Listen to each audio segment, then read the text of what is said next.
ফরজ গোসল করার পদ্ধতি হলো, আপনার গোসল ফরজ হলে বাথরুমে গোসলখানায় গিয়ে সর্বপ্রথম আপনার শরীরের যে জায়গায় নাপাক লাগছে বা কাপড়ের যে জায়গায় নাপাক লাগছে সেই জায়গাটা কি করা, পরিষ্কার করে নেওয়া আগে।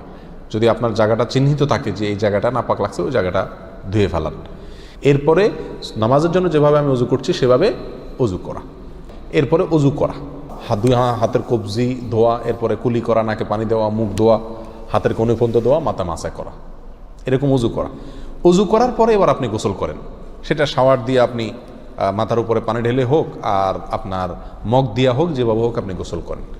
গোসল করা শেষ হয়ে গেলে, গোসল করে যখন বের হয়ে যাবেন, তখন যাওয়ার আগ দিয়া ওই যে পাও ধোয়া বাকি আছে হুজুর, যাওয়ার আগ দিয়া পায়ের ওখানে পানি ঢেলে টাকনো পর্যন্ত পাও ধুয়ে ফেললেন, বাস গোসল হয়ে গেল।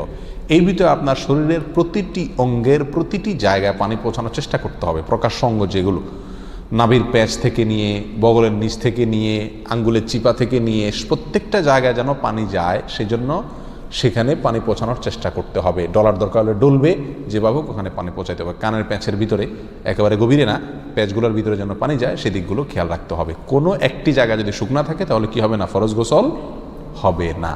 অতএব পরিপূর্ণ শরীর যাতে ধোয়া হয় সেদিকটা খেয়াল রাখতে হবে।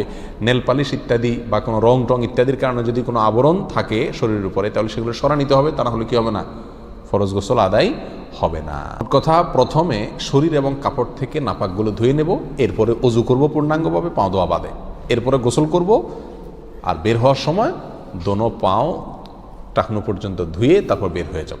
এই গোসলের সাথে আমার অজু হয়ে গেল। এই গোসলের পরে আর কি করার দরকার নাই, অজু করার দরকার নাই। অনেকে গোসলের পরে অজু করেন, এটা কোনো প্রয়োজন নাই।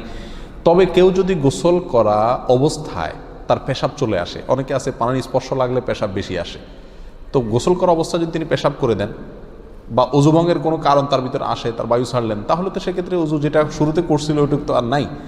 তাহলে তাকে আবার কি করতে হবে, নতুন করে গোসলের পরে অজু করতে হবে। এ হলো মোটামুটি ফরজ গোসলের পদ্ধতি।